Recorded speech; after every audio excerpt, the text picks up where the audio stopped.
What's up? Check out this blunt and honest review from the Jock and Nerd Podcast. That's us. My name is Imran. My name's Anthony. He's the jock. He's the nerd. And he's the rug boy. What's up, guys? Jock and Nerd. All right, fellas, let's get to this week's review. We are going to be discussing Guillermo del Toro's Frankenstein. Here's your spoiler alert. Strap yourselves in, you fucks. Spoiler time. This movie, like I just said, directed, written, and produced by GDT. I got his initials confused. Guillermo del Toro, based on Mary Shelley's 1818 novel titled Frankenstein or The Modern Prometheus. And I've been doing a lot of reading. I did not know that she was fucking 19 years old when she wrote this. That's right, on a dare. Oh, really? Yeah. Damn. I think Lord Byron was like, you should write a fucking gothic horror. She's like, all right. Damn, 19. Talked her into it. Yeah, and what she writes is easily, I think you guys can agree, the most iconic fictional monster. The beginning of sci-fi of horror. all time, yes. Yeah. Probably the most adapted. I don't know. I mean, I have no data around this, but it seems like the most adapted creation ever. He is up there with characters such as Tarzan, Dracula, Sherlock Holmes. I was trying to get a number. How many movies and TV shows of Frankenstein are there? This is what I was able to come up with thanks to Google and its AI, Gemini, maybe whatever they use, telling me there have been at least 423 feature films, 204 short films, plus 78 TV series, and 287 TV episodes that feature some interpretation of Frankenstein's monster. The first film to actually adapt Mary Shelley's book was a short film from 1910, directed by J. Searle Dawley. And of course, 1931, the James Whale, Boris Karloff movie comes out, makes him really famous. That in itself was adapted from a 1927 play about Frankenstein. And this isn't even to mention all the toys, the comic books, the art, the costumes, the masks. I'm sure video games, right? He's been in video games. Yeah. Anything else? Just everything. Everything. I mean, he's a major movie monster, and he's also, what do you call it when anybody can use it? Yeah, it's public domain. Public domain. I was going to say public domain now. So everybody's, source. Everybody's fucking taking it and adapting it now. We can do a Frankenstein audio fucking thing if we wanted to. And get it. Anyways, this movie had its world premiere at the 82nd Venice International Film Festival this past August. It will come out on Netflix this week, November 7th, Friday, November 7th. On Rotten Tomatoes, it is currently holding an 85% tomato meter. Yeah. The popcorn meter, 95%. Critics and audiences both love this. Metacritic giving it a 78. Letterboxd, Anthony, you got that? No, but I think it's like a 3.8. Let me take a look while you're. That's pretty good. You gotta prompt me better. You're talking and I'm looking at shit. Come on, we do this every time. 3.8. Oh, 3.8. I was right. The movie was made for $120 million. Netflix movie, and has a small release, right? So we did actually go out and get to see this in the theaters. The box office is showing in Wikipedia is like 313,000. It's not about the box office. It is once it hits on Netflix, then everybody will get to enjoy. The cast features Oscar Isaac as Victor Frankenstein. You have Jacob Elordi as the creature, Christoph Waltz as Harlander, a benefactor, Mia Goth as Elizabeth, his niece, Felix Kammerer as William Frankenstein, Victor's brother, Charles Dance playing Victor's father, Leopold Frankenstein. And that's really the main cast there. A couple other people. Galactus, Ralph Ineson, showing up for a cameo. I missed him. He played. Oh, I saw him. He was in when he was showing he was reanimating the dead body in the classroom. He was one of the guys, the elders over there. I thought I'd hear his voice and right away be like, oh, there's the motherfucker. This is a R-rated movie, 2 hours and 29 minutes, very long. Anthony, what happens in Frankenstein? Oh, geez. I mean, Frankenstein, this is about the creation of a monster by Dr. Victor Frankenstein, who's grows up without his mother, and this inspires him to, or loses his mother at a very young age. This inspires him to cheat death and figure out a way to create life out of human body parts. And he does so. He creates a monster that he now has to deal with that is unsure of its place in society, and Frankenstein's unsure of how to deal with this thing, and chaos ensues. It's a timeless tale of the man playing God and creating a monster. Yes, creator and creation, or father and son. Or some would say, creating not even a monster, just creating something that's not supposed to be here. Right, like AI.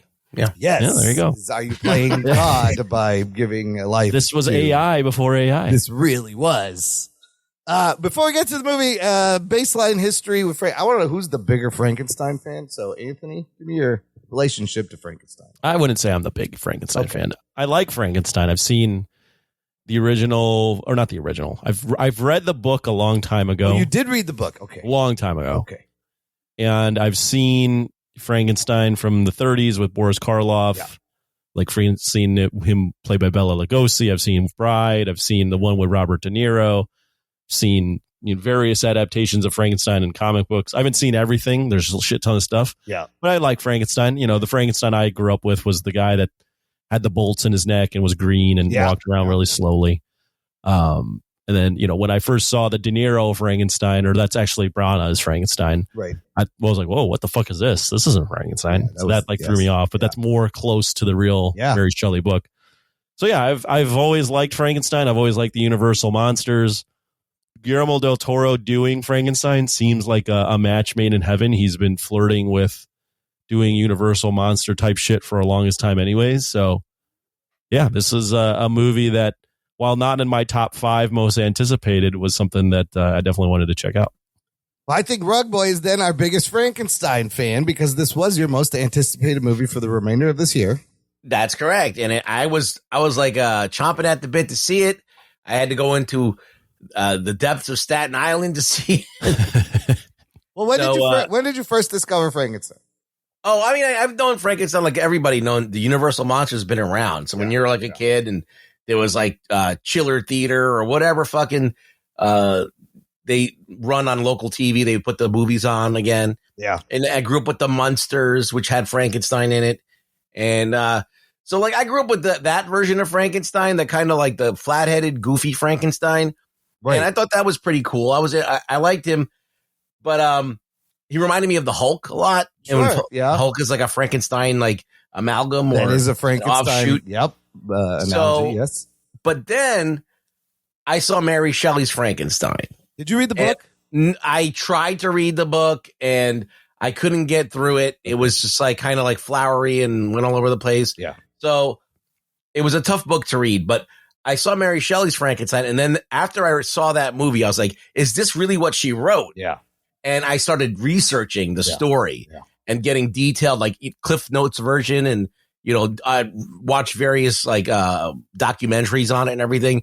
So I kind of became very familiar with the story over time, and I was just fascinated by it because, like, oh, this is like a story about a guy who's rejected and he wants to just go away and be loved, but he's scorned by society. And I thought that was just really interesting. It's way more interesting than just a monster that goes crazy and kills people. He had like a mind. And I think that the way he was described in the book, he looked cool. He looked like, I'm like, oh, this is like a fucking like a cool looking monster, not like a guy with a flat head and like bolts coming out of his neck. So I became obsessed with that, and I couldn't wait for this because I was like, he's going to do it right. He's going to translate it right. And there's been a few translations that have gotten it right. Like there was a TV version that came out on Hallmark that was pretty good. Yep. And I was like, he's going to probably take inspiration from that. And he did to a degree. So, I was really, really chomping at the bit to see this movie. And I love Frankenstein. I think it's a great story, classic story, still holds up to this day, I believe.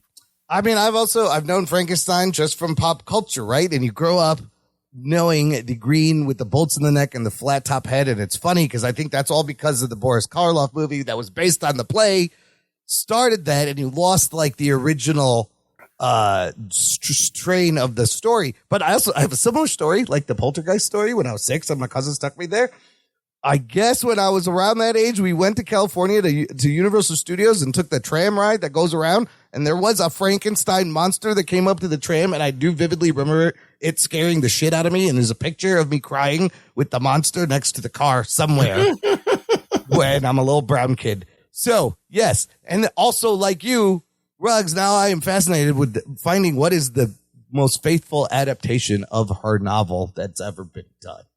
So that's why I was really interested in this movie. And yeah, Guillermo del Toro doing this. So opening thoughts. Let's start with Anthony. Back to you. What did you think once the movie? Well, I will say I saw this at a Landmark theater in Chicago, which is the first time I've been to the Landmark in Lakeview. And I'm happy, first off, that I got to see this in a movie theater, because while seeing it on Netflix at home would have been easier on the wallet and travel wise, I don't know that I would have gotten the same experience seeing it in a home. Yeah. You know, I think this movie is meant to be seen on the big screen. So happy that I got to go out and see it then. My initial thoughts on the movie were I thought it was good. It is quite long. I think it's pretty long. I think I think starting off with the good, I think Oscar Isaac is good as Frankenstein. I thought Jacob Elordi was really good as the monster, or whatever you want to call him here. Creature, whatever. Yeah, the creature, the monster.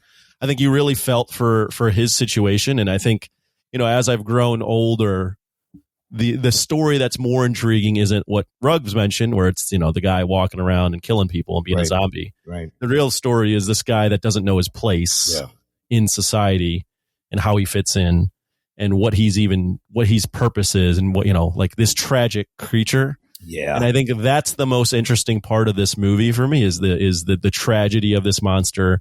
And like the subtle things where he's like learning and then trying to like fit in, but can't really ever fit in. It's just a really sad story, right? Yeah.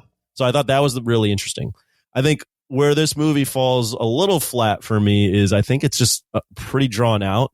And I think the first half, where they split it into two parts, that first half being Frankenstein's story, right? I thought that really dragged. I thought that was really dull. You start off the movie with this hot scene of Frankenstein on the boat and killing all these people and chasing after, or the monster. I keep calling him Frankenstein. The monster chasing Frankenstein. And then you flash back to Dr. Frankenstein's story, but you flash all the way back to when he's a kid. Yeah. And I'm like, you don't really need to start when he's a kid. So it's already like putting me in this mood of like, fuck, it's going to take a while before we get to Frankenstein. So like, I think this movie is very solid and entertaining, but I think it does drag a lot. And I also think there are parts of the movie that are really cool to look at, like some of the stuff in the castle and all that shit, and then like the him cutting up the body parts. I thought that was all really interesting. But then there were parts where I was like, this feels very Netflix gloss. Like, I didn't think that the wolves I thought looked terrible. Yeah. I thought there was a lot of like stuff in here where it felt almost like video game cutscene-y. I thought like coming into this, I felt like Shape of Water looks like is for me a much more gorgeous film to look at than this one. So I just had a lot of like, I wasn't fully on board with everything he did. And then lastly, and then I'll go to you guys, is I think it's tough to do a Frankenstein story because we've seen the story so many times. Yeah. And I felt the same way here where I was like, I kind of know the beats. Like he's not really doing anything different. Yeah. It's just another Frankenstein story. So overall, while I always will like the Frankenstein story, I felt like this one didn't really add anything new and it was a little dragging in a lot of parts, but I thought the performance is really good. Oh, okay. Very interesting. Ruggs. I had my problems with it. I didn't see the Netflix gloss. I was fully dialed in and thought it was pretty high quality throughout the whole thing. The sets looked great. The music looked great. The cinematography was great. Everything was pretty good. I feel like, I don't know if it was maybe as good as The Shape of Water, but I think it's definitely, for me, was up there. I love seeing it in the theater. Guillermo del Toro like took this, made this more personal to him. Yeah. Because he has daddy issues. Yeah. and he wanted to make a movie about daddy issues. It's about him and his so father. he made Victor's dad an asshole, which he's not. He made Victor an asshole, which he's not. Because he was trying to do this thing where his dad was an asshole, so he was going to be an asshole to what he created. Right. And he wanted to show this kind of progression to make this narrative. Right. But I don't think that makes anything better. Yeah. And then on the other hand, he also makes Frankenstein's monster so much more innocent. Yes. And like in the actual book, like the monster's like goes to Victor and says, listen, I want you to create me somebody I could be with, somebody else, whatever. And he said, if you don't, I'm going to start killing everybody that you know. Right. And by this time, he's already killed his younger brother and his nanny that he grew up with. So he's already killing people in his life, threatening him, like basically intimidating him and threatening him. And then he goes and kills the rest of his family. So he's very much more villainous. And that would have been, I think, a more like for Anthony, been a more entertaining film because it would have upped the horror ante. It would have made it more of a horror film. It would have had a little bit more gruesome deaths and a little bit more suspense. But he tried to humanize the monster so much that it doesn't have as much punch as it could have. And it just has an emotional punch instead. This father-son thing. Yeah. Frankenstein's an asshole, and then the monster's not. And for some reason, a woman falls in love with Frankenstein. So doesn't he also changes like the William Elizabeth Victor dynamic? Yeah, like in the original story, Elizabeth is like somebody that comes to live with his family. Yes. And she's got scarlet fever, and his mom catches scarlet fever and she dies. Right. And so she kind of like latches onto her, falls in love with her, and ends up marrying her or proposing her to get married. And so she never falls in love with Frankenstein. She's horrified at the idea of the monster. You know, I'm talking about Frankenstein's monster. Right. But so that he wrote, Del Toro wrote that in because every one of his monsters, Shape of Water, has to be able to fuck girls. I don't understand that. So it's like he Del Toro'd a little bit. It's a sexy Frankenstein a little bit in this one. But he's supposed to be. He's not supposed to be ugly. He's just supposed to be like off. Like his skin tone is not like a normal human. He's got stitches. His eyes are supposed to be like glazed over. Like look like they have cataracts. You can't see it. Like almost like he's got white eyes. Oh, okay. So, yes. But that long hair and the skin tone that's translucent, you can see the veins underneath and the muscles. That's all right on point. Him being really tall, he's supposed to be 8 feet tall. Yeah. So they kind of got that really well. So let me give you my opening thoughts. I also saw this at a Landmark, not my usual AMC that's right by my house, but luckily the Landmark was like 5 minutes from where I work, so that worked out. Now, Ruggs, you actually prepped me pretty good because last week, or you just mentioned that other Peacock or the Hallmark Channel production called Frankenstein that's on Peacock, and I watched that before. So last week I consumed almost 6 hours of Frankenstein, and the two movies are kind of mushed together. But that did prep me for like what I was, the kind of pace and the story I was about to get into. So overall, I thought the sets, the costumes, the direction, the cinematography, the makeup effects were fucking fantastic. They were beautiful. I was also very grateful that I saw it in the theater and didn't just watch it on my TV. It was, he makes it cinematic and worthy. And again, like you guys, I thought Oscar Isaac was pretty good. Lordy almost steals the movie. His tall, lanky stature and his eyes and the way he acts is really growl. Good. Yes, he also manages to be scary and growl and then be tender and vulnerable. Like he pulls it off, and you feel bad for him. I felt really bad for him. I love the tragedy in this movie. That it's poignant, it's thoughtful, it is kind of a beautiful father-son story. It is long, but again, I was prepared. There's a lot of story to tell. You got to set up Victor's whole fucking shtick from when he's a kid and what he goes through to get to the monster. And then it is kind of great seeing the monster's story at the same time. So I really liked it. It may drag it a little bit in the middle with some things, but overall, I really enjoyed it. I found it epic. and lavish. Yeah, I thought it was good too. I just think that when Guillermo del Toro did that opening scene, see, he put that in. There's nothing like that really in the story, right? Right. But he added that dramatic thing to make him fight a bunch of guys. So it's cool. Like he could have had more scenes like that where he used some of his sensibilities to kind of make the movie less draggy. Sure.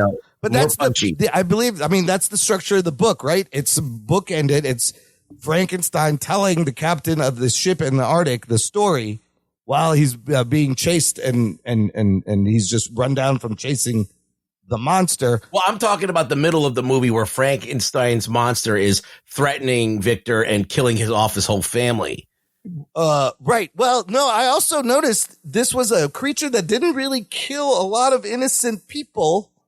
Like in the other thing, and the dynamics and the relationships, all the stuff you mentioned, his father, Elizabeth and William, changes a lot of the motivations.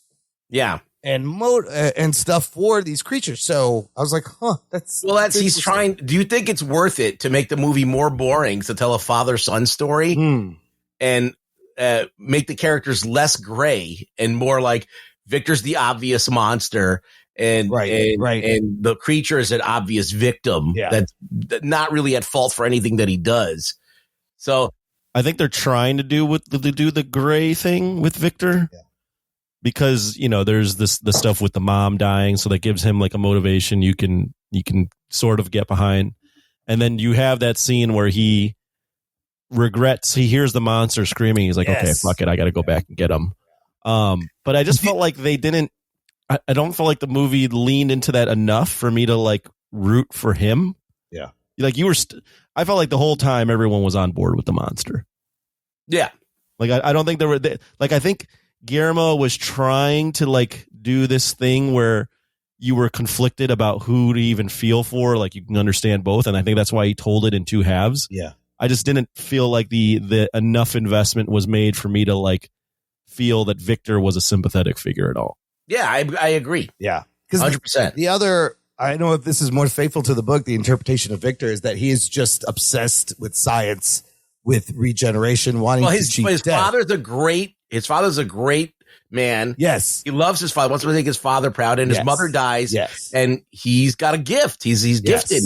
And so he feels like, he's going to use his gift to help the world. He thinks he's doing something great. Right. He's like, he doesn't realize that he's doing something terrible until the monster comes to life. Yeah. And then he realizes that he did something wrong. Like he shouldn't have done this. Like he's crossed something that he shouldn't have crossed. Yeah. He's instantly horrified by what he has done, but he's asking questions. Well, he's not really though. Not in this movie. No, in this movie, he's not. That's the thing. It takes away a lot of that stuff. Yeah. All right. Well, let's go. He's really well, just I add there and then I'll let you, he's really just pissed off that the monster can't speak. Yeah, and I thought that was kind of like he was trying to do the dad thing, like the dad's like disappointed in his son. Yes, like he was trying to do too many daddy issues. That's what it boiled down to. He was frustrated that he could only say one word. Well, I also think that he was jealous that the girl was into him. Yes, this changes like a lot of dynamic things.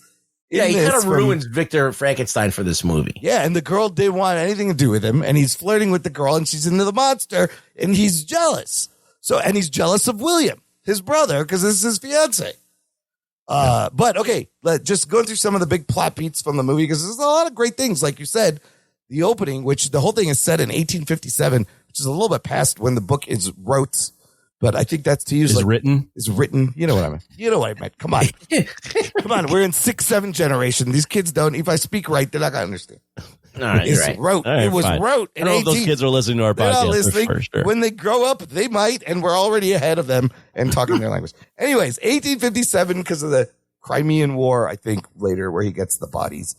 But the opening scene is great. The explosion and Victor attacking and getting shot. And one of the other things, I don't know if this has been another thing that I felt was different, was not the fact that he's strong. He's super strong, but he could regenerate. You think Wolverine? Yeah, he's got healing powers. Was this always in Frankenstein shit? Well, is this in the book? No, I mean, Frankenstein, they don't know. At the end of the book, he says he's going to kill himself, but they don't die. In this one, he's like, he's going to set himself on fire, but no one ever actually sees him die. Yeah. So Could he die? He lived out in the freezing cold and seemed to be fine. Yeah, they drop him into the water to So buy this him is all some time. exaggerated. I think I like it. I like that he's like eternally. He hangs out with Dracula, It's so a he's curse, an eternal. right? I do like. We're complaining about the changes, but I do think that's a good change, just because it furthers the curse, right? Where he, even if he makes a connection, it's all for naught. Like he can't even, or even if he can't make a connection, he can't just end it. Like it's always gonna. Right. He's always just kind of stuck. And if Victor doesn't ever do anything for him, he's gonna be stuck. Yeah, he's worse than death. Right. So we get the narrative gimmick of Victor telling the captain a story, and you go back and you do the whole. Hate it. Kid, hate his mom dies. But I think you got to establish the character of Victor. Like, what makes him this way? No, you don't. Everyone knows a story about Victor. Yeah, do they know? Because everyone knows the green flat top bolts in the neck monster. You don't go for this far back. To me, it's a momentum killer. His father is a dick and smacks him around. But then we get to that great scene where he's in front of the Royal College of Surgeons pitching his idea and his little battery capsules, and he has the props in this movie are fucking fantastic. That's a good scene. That half body thing, and he throws the apple. He's like, "Oh, you think it's just instinct and electricity?" He fucking throws the apple, and the thing catches it and releases it.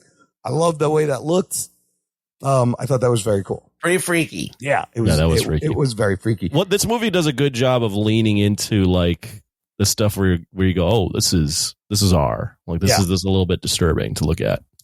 Yeah, and they're just beautiful, like, some CGI, but a lot of it felt very practical, and it really worked. And then you meet, what's his name's character?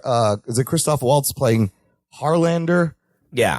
An arm. So instead of like a professor at the university as a mentor who's there to either help him or stop him, we have this arms merchant who approaches him, and he's excited by his research and offers to fund everything and sets him up in this tower with anything he needs. And he is very anxious for Victor to figure out how to do this. He has a map of the lymphatic system. Do we like this addition? This is interesting. His niece is Elizabeth. Well, I think that this now puts Elizabeth into the story in a different way. William's fiance. I don't think we need this character at all, and we could get rid of him. That's what I had written down too. I didn't feel it was necessary because he's a baron. Baron Frankenstein's got money coming out of his asshole. Yeah, right. His dad was rich. He doesn't need this guy at all. Yeah, I didn't like the addition of this character at all. And not only that, but then fucking Victor kills him too. Yes, and they just make Victor Frankenstein just the biggest fuck. In this movie. Well, he kind of pushes Victor, right, because he has syphilis or something. This is where it kind of does now. But they struggle.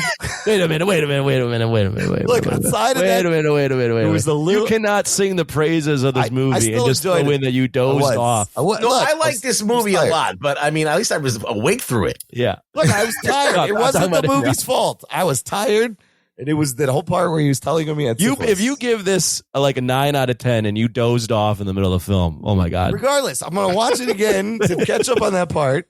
And it was a long day. I was fucking tired. It's a long movie sitting in the chair 3 hours. I still really liked it. Anyways, look, they set up their whole fucking thing. Some cool fucking props there. And you mean they're set the whole Jesus Christ, that's a great way to you mean they set up the lab that he's gonna like William is helping him. The monster. Yeah, he's kind of bossing William around. William helps him. He's trying to flirt with Elizabeth. She don't want anything to do with him. Isn't that weird though? She does kind of flirt with him in the church. Yes, she does for a second. I didn't really understand what they were getting at there. And then she doesn't like him at all. Once I think she sees what he created and how he's treating him, she just, I don't know. Yeah, I don't know. But then there's that other great prop, that full body that's in kind of a fetal position with its back splayed open, and you could see the spine. And she sees it, and then he reanimates that thing, and it comes to life with his jaw hanging. That's pretty crazy. That was fucking great. Also, good scare. And then we have the bits where Victor sees the red angel of death with fire in the background every so often.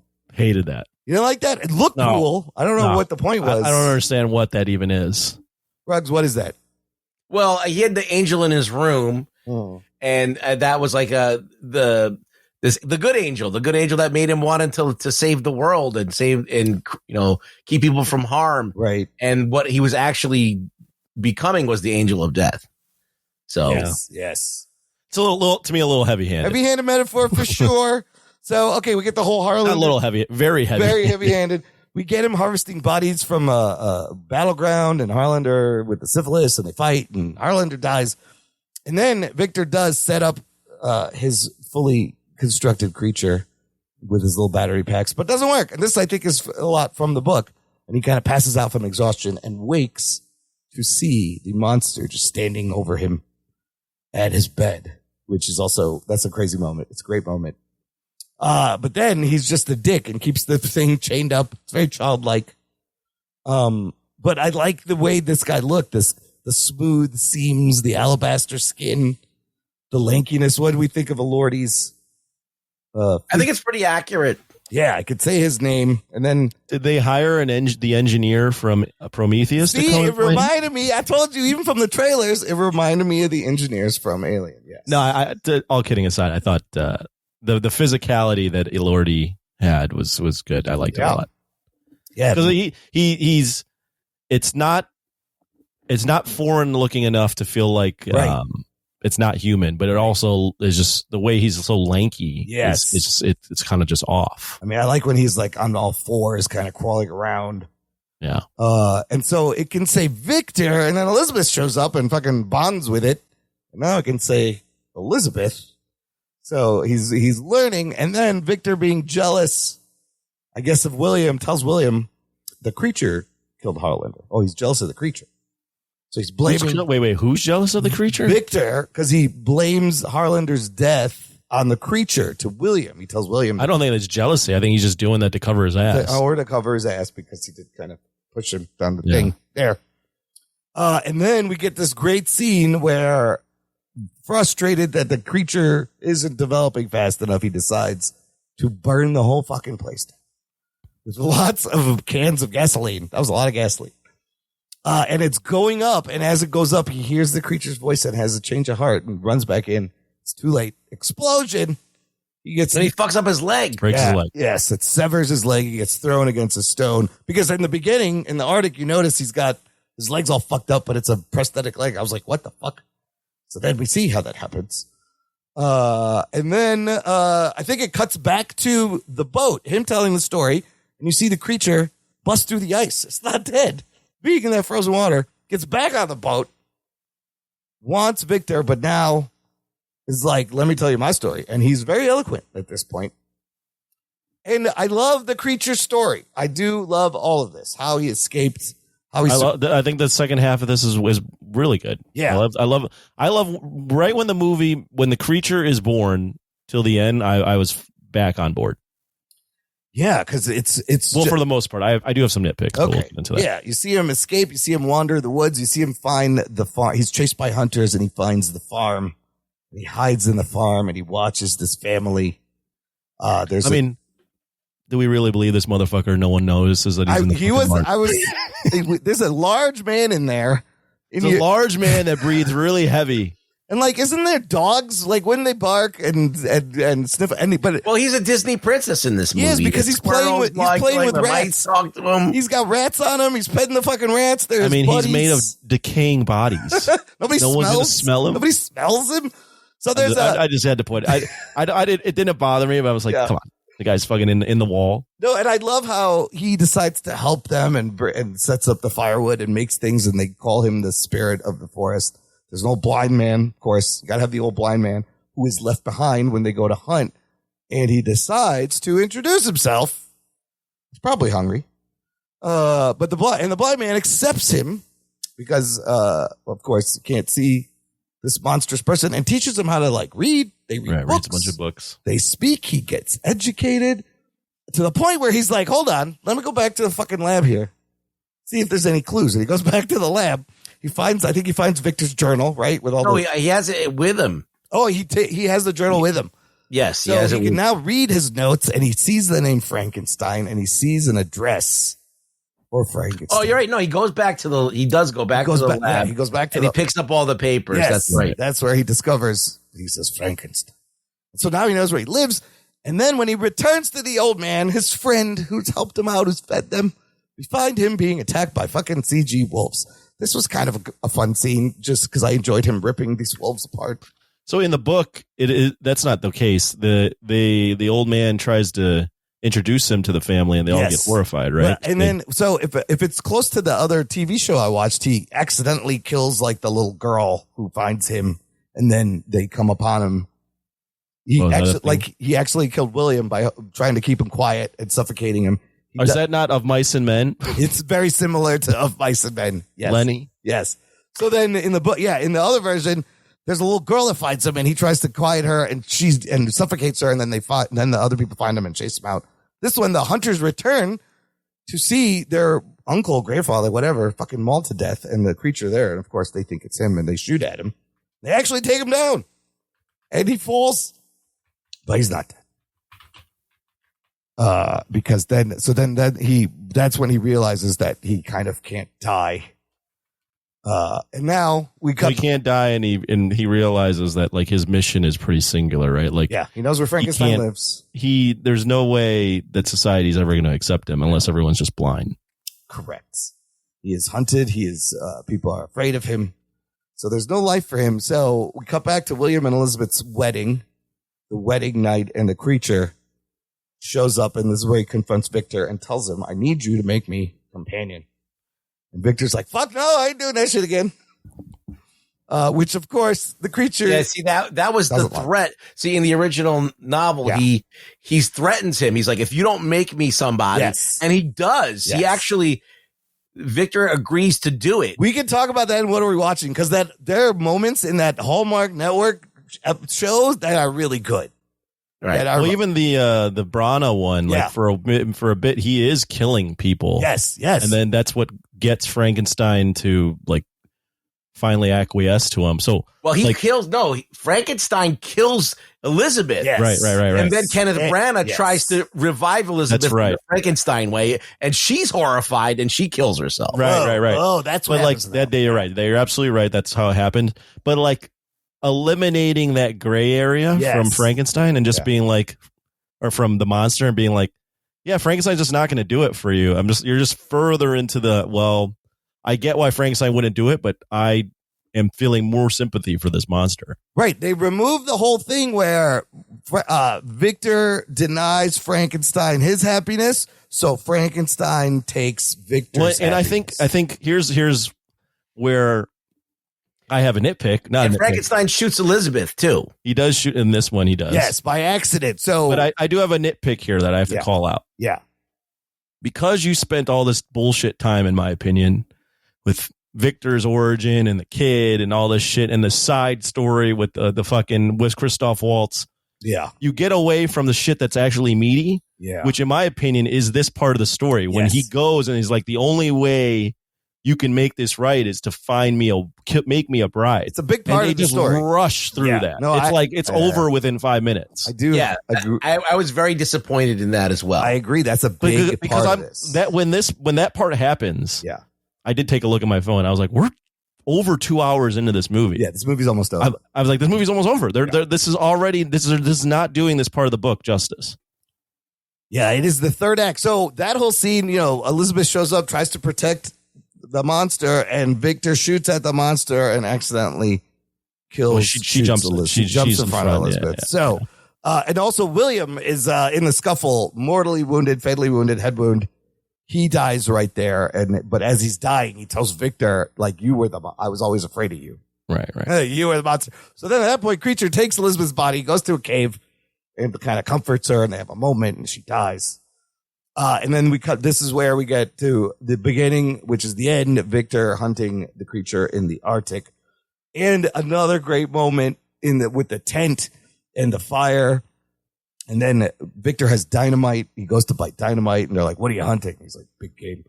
And the monster just shows him, look, you want to use this? Light it. And then he just goes, run.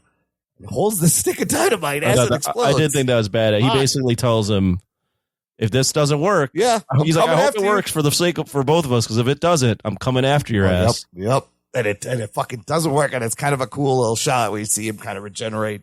Yeah, and the red embers against the white, like the whole Arctic shit. The white and the shit was great. The only thing that's cool is that the only thing that Frankenstein has left at this point in his life is just torturing Victor Frankenstein. Right. Yeah. And then we get a little poignant scene at the end as Victor is dying and the monster's there and the captain is there and they've had everything. They've talked. They've had it all out. They've battled. And Victor apologizes to the creature and the creature forgives him, proving he is probably more human than he realizes. And I got an issue there too. Okay. Well, it just ends with him freeing the boat from the ice, pushing him back. And the captain in the beginning was like, we're going to go up north. The crew wants to go home. He wants to explore, but he's like, you know what? We're going home. We don't need to explore anymore. And the boat leaves and the creature just stands there. Sunset, Arctic, fade to black. So I have another issue there. Yeah. And this all goes back to them spending time, in my opinion, on the wrong things. Yeah.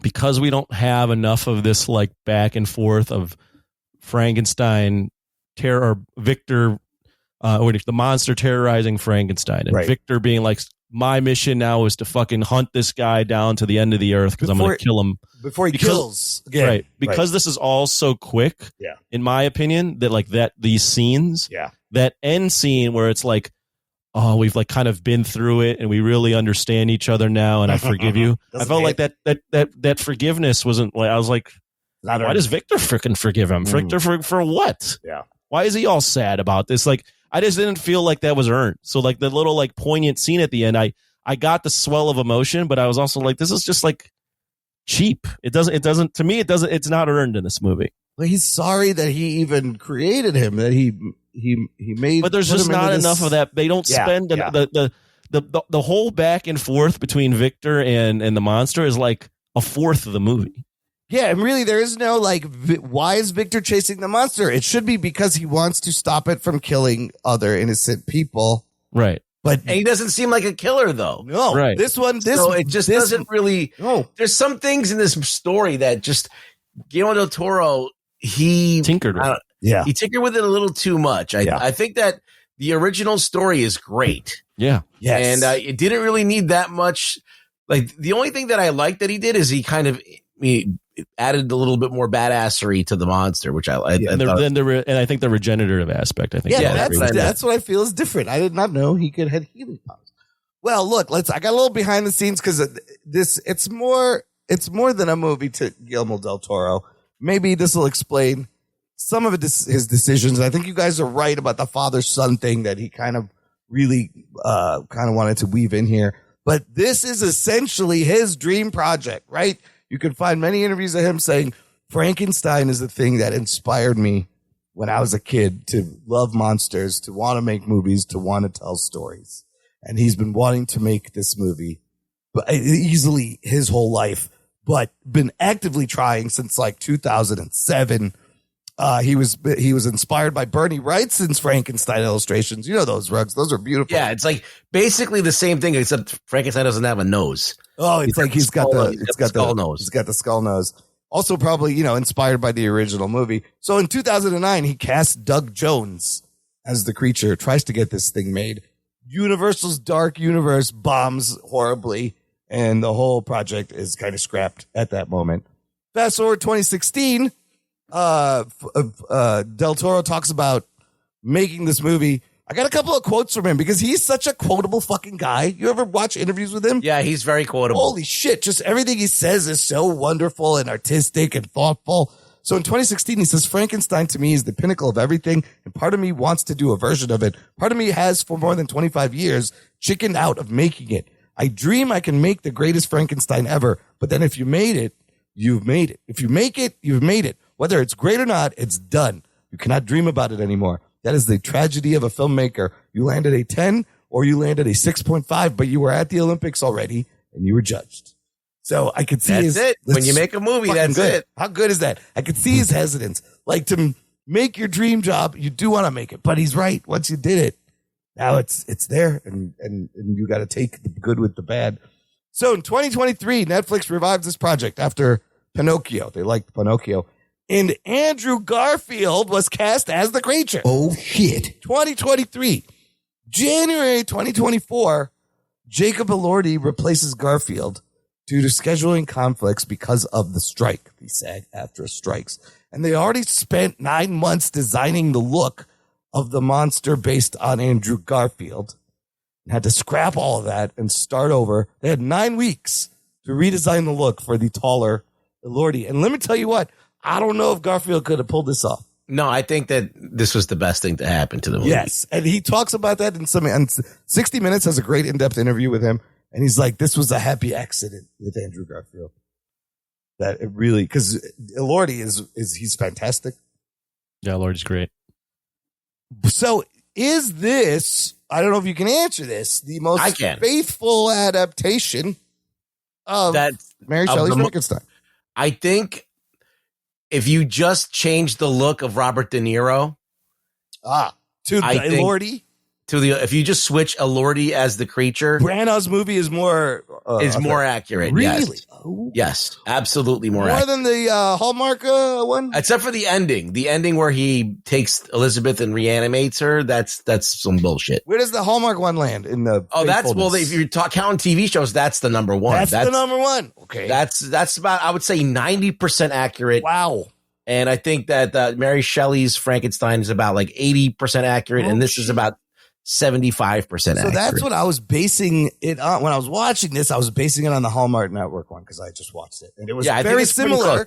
But then, I don't think it's that's not 100% on the money, but it's everybody says it's the closest. And I mean, adaptations can only go so far, right? Can you actually get to 100%? Probably not.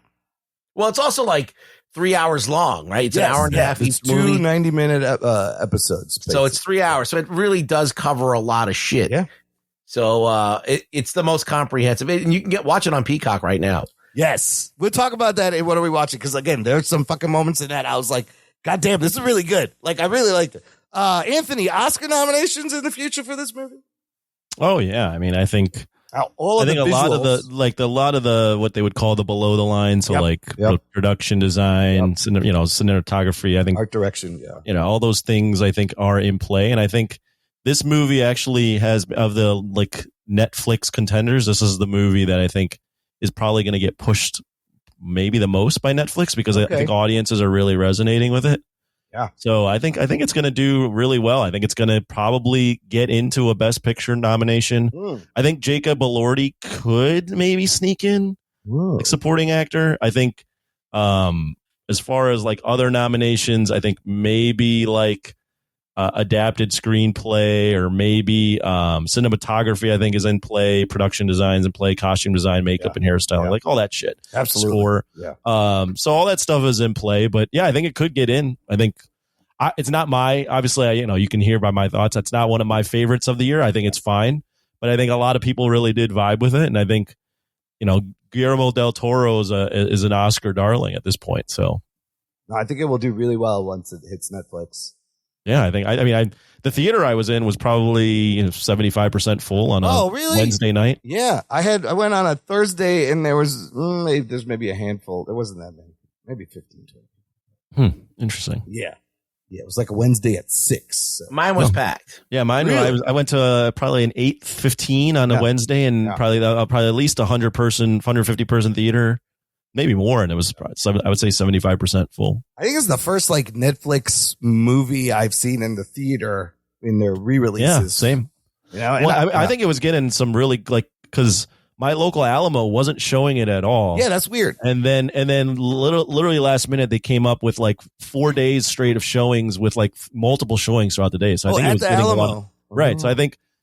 Amongst the people that want to see it, there's a lot of people that want to see it in the theater. It seems to be opening a little bit more since in the last few weeks, which I thought was interesting. Well, this is the type of movie, not to get on a tangent, but this is the type of movie where I'm like, Netflix, put this in the theater, wide release, just do it for a wide release for a weekend, and then throw it on the platform. And I'm sure a lot of people would be buzzing about it.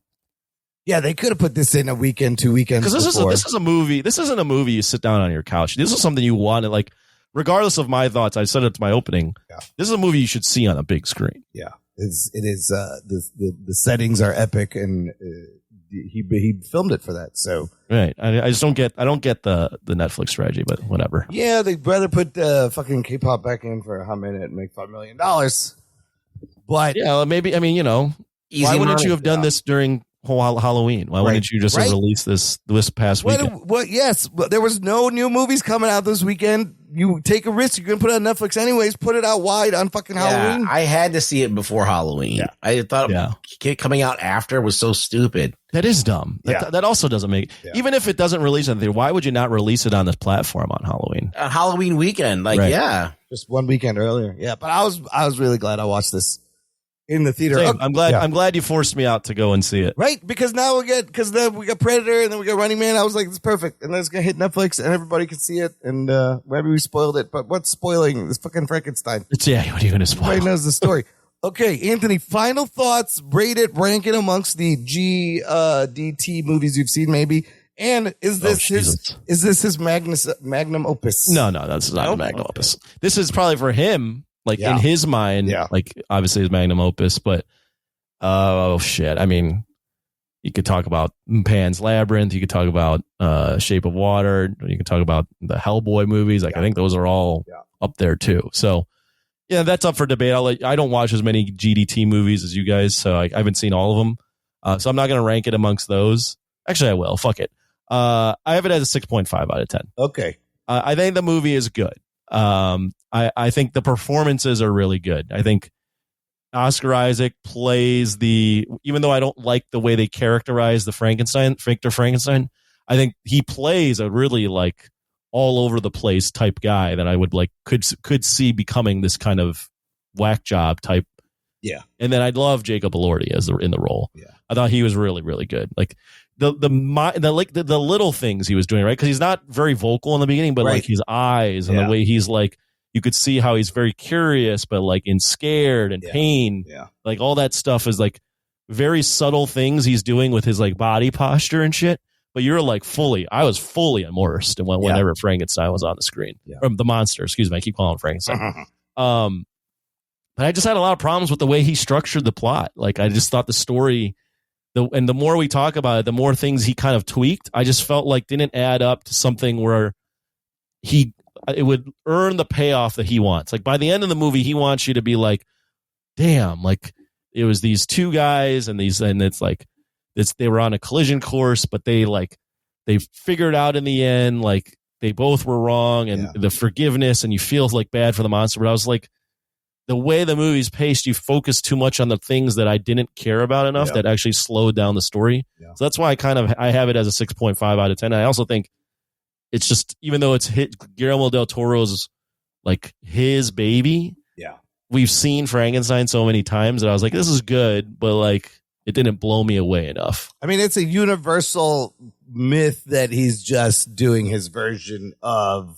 Right. But you're right. Here's one thing, and I'll let you guys go.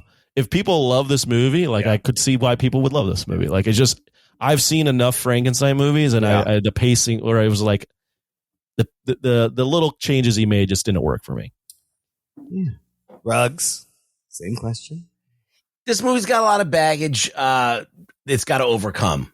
It's the 500th Frankenstein movie that was easily made. Yes. The story is something that we know.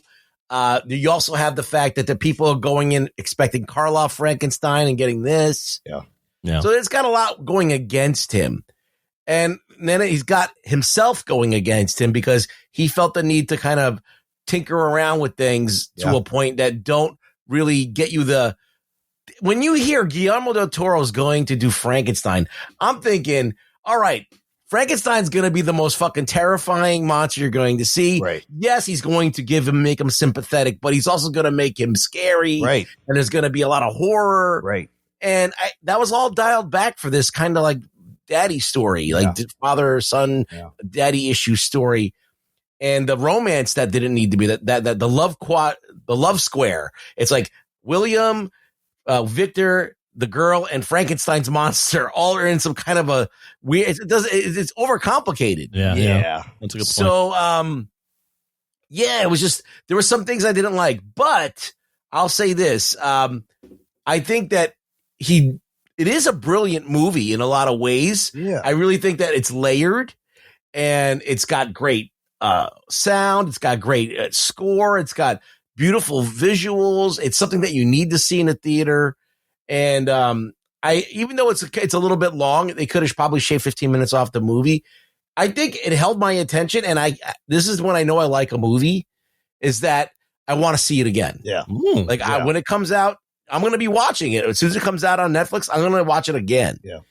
And when I want to watch a movie a second time, especially a long ass movie a second time, I know that I like it. So I'm going to give it a solid recommend, which is anything over a 7. I'm going to give it a 7.5.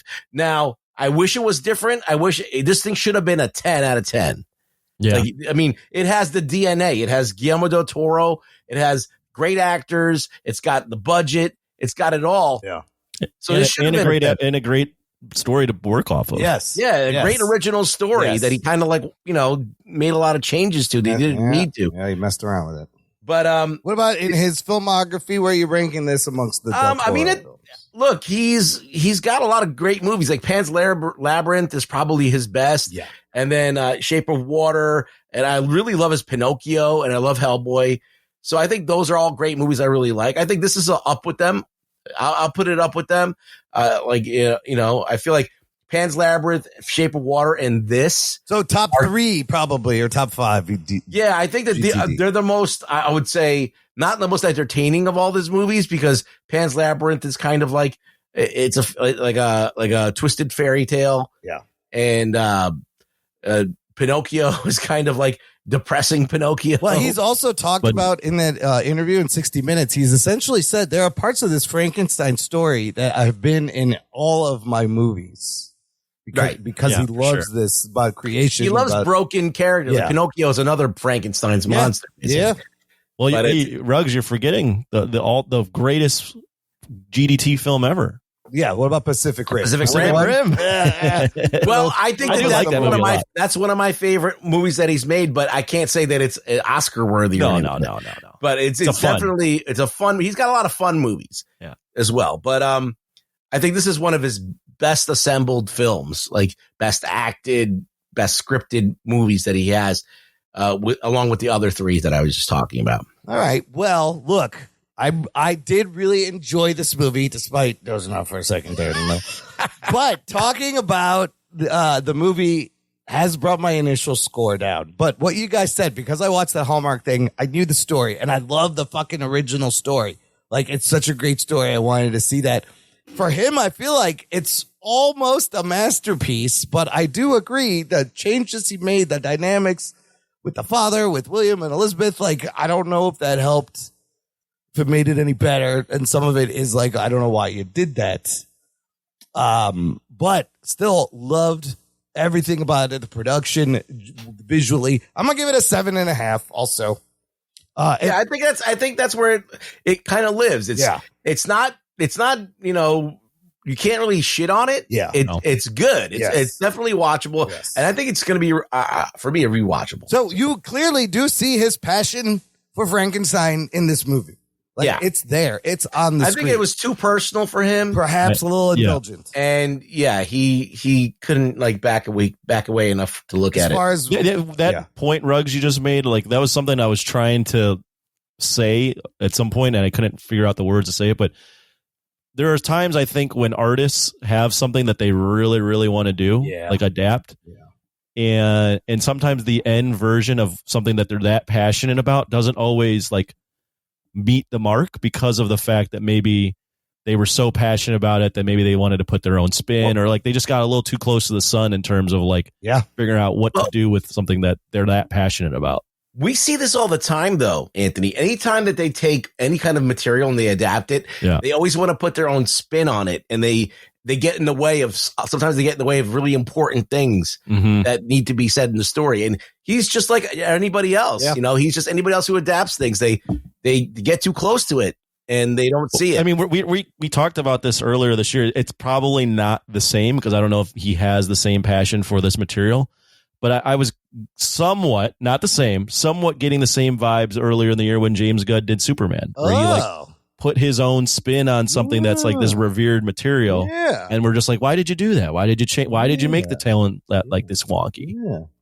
I mean, think about it. He's been working on this movie probably for 25 years, right? Drawing, sketching, taking notes, designing things for probably waiting for the right budget to come along. But I think he still made his mark on Frankenstein. I think he definitely these movies are now he's now in the pantheon of Frankenstein films. So I think we all can agree it's like probably one of the best adaptations. Like I think it is top four. Yes, absolutely. Along with Kenneth Branagh, along with the Hallmark Network. What would be the other one? The original Boris. The original. Sure. Now, if you do Boris Karloff's Frankenstein and Bride of Frankenstein, made them into one movie, that'd be. I've heard the second Bride of Frankenstein is actually more faithful to the book than the first one, right? Yes. So if you kind of retcon it. You got to include Abbott and Costello. Yes. Lou Abbott.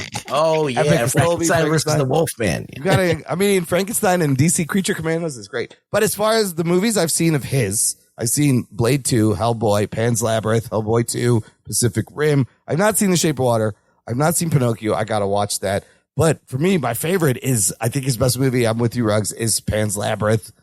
And then I'd probably put Frankenstein just after that because I haven't seen Shape of Water is basically like Creature from the Black Lagoon in a love story. Sure, right? Yeah.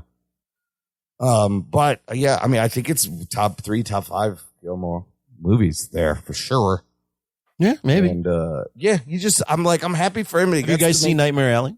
No, I did not. That's Crimson Peak. I heard that's not very good either. I watched. No, I don't think it's terrible. Okay, it's just a long movie. Okay, it's just it's got a deliberate pace, and I think that people like, for example, if you got introduced to Guillermo del Toro from Hellboy 2, right, or Blade 2, or Hellboy, or any of those movies, or Pacific Rim, right, you're good. That's a different Guillermo del Toro. Yeah. That's genre. That's genre. That's like, fun, kind of schlocky. Yeah. This is more like he's trying to elevate himself to do like a master storyteller type thing. Oh. And so I think Crimson Peak was his take on a ghost story.